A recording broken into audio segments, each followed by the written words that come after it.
Good morning India. बस दो सवाल की बात, और दो सवाल की बात में आप सभी का हार्दिक स्वागत है। आज ये हमारा लेक्चर नंबर रहने वाला है 5, यानी पांचवा लेक्चर हमारा है वो रहने वाला है। इससे पहले हमने 4 लेक्चर कर लिए हैं। कितने? 4 लेक्चर। और 4 लेक्चर में हमने 8 सवाल मैंने करवा दिए हैं, 4 सवाल आपने, यानी कुल 12 सवाल। और 12 सवालों में 4 दिन के अंदर 4 कॉन्सेप्ट हमने सीख लिए हैं। आज ये हमारा कौन सा लेक्चर है? पांचवा लेक्चर है, यानी पांचवा कॉन्सेप्ट हमारा है वो रहने वाला है। उम्मीद है आपने पिछले सारे के सारे लेक्चर हैं वो देखे होंगे। ठीक है, आपके द्वारा जो कमेंट किए जाते हैं उनको पढ़ा जाता है भी। आप जो भी सवाल हल करते हैं उनके उत्तर है वो लिखा कीजिए। ठीक है, तो आज आपके सामने एक नया कॉन्सेप्ट है, नया सवाल है। सवाल क्या लिखा हुआ है, ध्यान से पढ़ना।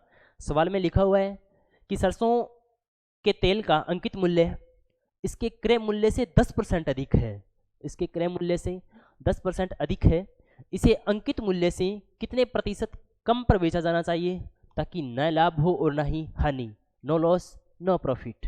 ठीक है, तो चलो पहले इस वाली लाइन को हल करते हैं। तेल का अंकित मूल्य उसके क्रय मूल्य से 10% अधिक है, तो बताओ भी 10% का मतलब कितना हो गया? 1/10। 1/10। अब बोल रहा है कि अंकित मूल्य है वो इसके क्रय मूल्य से 10% अधिक है। इसका मतलब क्या हो गया? क्रय मूल्य, क्रय मूल्य का मतलब सीपी, यानी इसका यदि क्रय मूल्य 10 रुपये है, कितना रुपये है? 10 रुपये है, तो अंकित मूल्य इसका कितना अधिक है? 10%, यानी 1 अधिक है। यानी ये क्या हो गया? अंकित मूल्य। और अंकित मूल्य कितना हो जाएगा? 11 रुपये। कितना हो जाएगा? 11 रुपये। ये लाइन समझ में आई कि नहीं आई? ये लाइन समझ में आ गई तो सवाल हल हो ही गया। प्रश्न को दोबारा से देखो।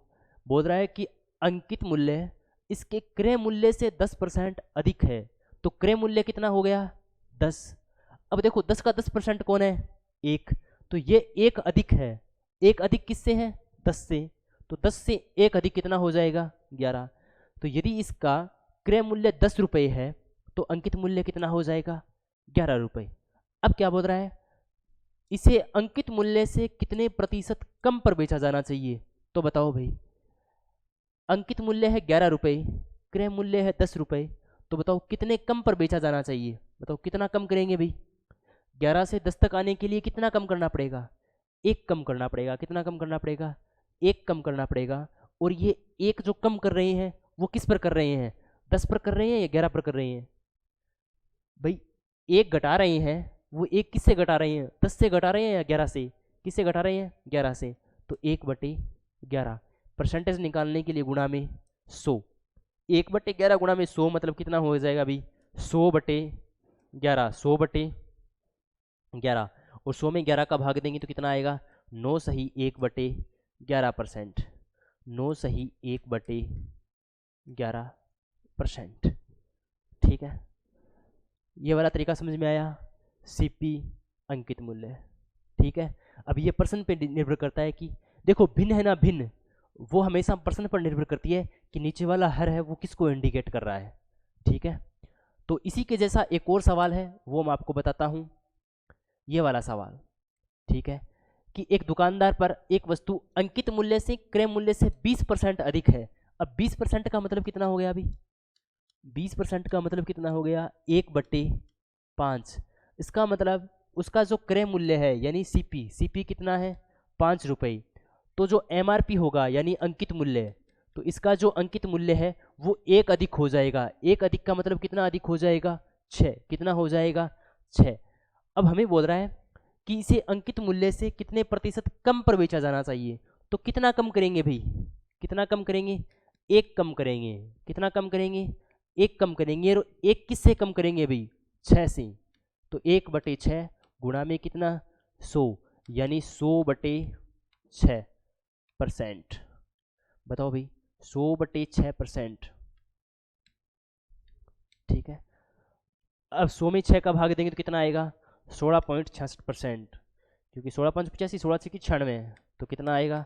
16.66%। 16.66%। ठीक है, बताओ भाई, इतना लाभ या हानि आपको आया समझ में? इतना लाभ हानि आया समझ में? ठीक है, अगर ये दोनों सवाल आपको समझ में आ गए तो देखो इसके जैसा ही सेम टू सेम सवाल कौन सा है, ये वाला है कि एक दुकानदार पर एक वस्तु का अंकित मूल्य इसके क्रय मूल्य से 30% अधिक है। कितना परसेंट अधिक है? 30% अधिक है। तो इसके मूल्य से इसे कितना प्रतिशत कम पर बेचा जाना चाहिए ताकि क्या हो, न तो लाभ हो और न ही हानि हो। ठीक है।